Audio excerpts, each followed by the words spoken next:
ഞാനിതാ ഭൂമിയിൽ ഒരു ഖലീഫയെ നിയോഗിക്കാൻ പോകുകയാണ് എന്ന് നിന്റെ നാഥൻ മലക്കുകളോട് പറഞ്ഞ സന്ദർഭം ശ്രദ്ധിക്കുക.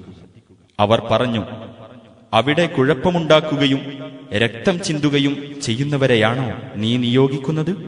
ഞങ്ങളാകട്ടെ നിന്റെ മഹത്വത്തെ പ്രകീർത്തിക്കുകയും നിന്റെ പരിശുദ്ധിയെ വാഴ്ത്തുകയും ചെയ്യുന്നവരല്ലോ. അല്ലാഹു പറഞ്ഞു, നിങ്ങൾക്കറിഞ്ഞുകൂടാത്തത് എനിക്കറിയാം. അല്ലാഹു ആദമിന് നാമങ്ങളെല്ലാം പഠിപ്പിച്ചു. പിന്നീട് ആ പേരിട്ടവയെ അവൻ മലക്കുകൾക്ക് കാണിച്ചു. എന്നിട്ടവൻ ആജ്ഞാപിച്ചു, നിങ്ങൾ സത്യവാൻമാരാണെങ്കിൽ ഇവയുടെ നാമങ്ങൾ എനിക്ക് പറഞ്ഞു തരൂ. അവർ പറഞ്ഞു, നിനക്ക് സ്തോത്രം, നീ പഠിപ്പിച്ചു തന്നതല്ലാത്ത യാതൊരറിവും ഞങ്ങൾക്കില്ല. നീ തന്നെയാണ് സർവജ്ഞനും അഗാധജ്ഞാനിയും.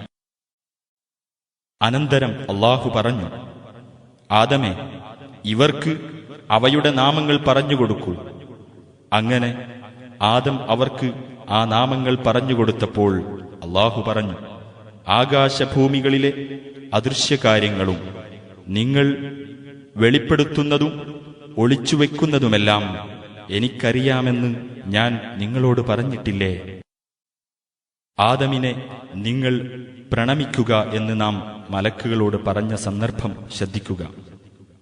അവർ പ്രണമിച്ചു, ഇബ്ലീസ് ഒഴികെ. അവൻ വിസമ്മതം പ്രകടിപ്പിക്കുകയും അഹംഭാവം നടിക്കുകയും ചെയ്തു. അവൻ സത്യനിഷേധികളിൽപ്പെട്ടവനായിരിക്കുന്നു. ആദമേ, നീയും നിന്റെ ഇണയും സ്വർഗത്തിൽ താമസിക്കുകയും അതിൽ നിങ്ങൾ ഇച്ഛിക്കുന്നിടത്ത് നിന്ന് സുഭിക്ഷമായി ഇരുവരും ഭക്ഷിച്ചുകൊള്ളുകയും ചെയ്യുക.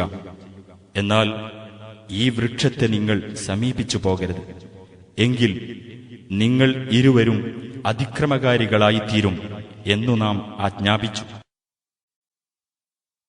എന്നാൽ പിശാച് അവരെ അതിൽ നിന്ന് വ്യതിചലിപ്പിച്ചു. അവർ ഇരുവരും അനുഭവിച്ചിരുന്നതിൽ നിന്ന് അവരെ പുറംതള്ളുകയും ചെയ്തു.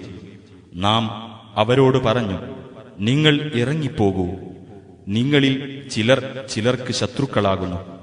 നിങ്ങൾക്ക് ഭൂമിയിൽ ഒരു നിശ്ചിത കാലം വരേക്കും വാസസ്ഥലവും ജീവിത വിഭവങ്ങളുമുണ്ടായിരിക്കും. അനന്തരം ആദം തന്റെ രക്ഷിതാവിങ്കൽ നിന്ന് ചില വചനങ്ങൾ സ്വീകരിച്ചു. ആ വചനങ്ങൾ മുഖേന പശ്ചാത്തപിച്ച ആദമിന് അല്ലാഹു പാപമോചനം നൽകി. അവൻ പശ്ചാത്താപം ഏറെ സ്വീകരിക്കുന്നവനും കരുണാനിധിയുമത്രേ. നാം പറഞ്ഞു, നിങ്ങളെല്ലാവരും അവിടെ നിന്ന് ഇറങ്ങിപ്പോകുക. എന്നിട്ട് എന്റെ പക്കൽ നിന്നുള്ള മാർഗദർശനം നിങ്ങൾക്ക് വന്നെത്തുമ്പോൾ എന്റെ ആ മാർഗദർശനം പിൻപറ്റുന്നവരാരോ അവർക്ക് ഭയപ്പെടേണ്ടതില്ല, അവർ ദുഃഖിക്കേണ്ടി വരികയുമില്ല.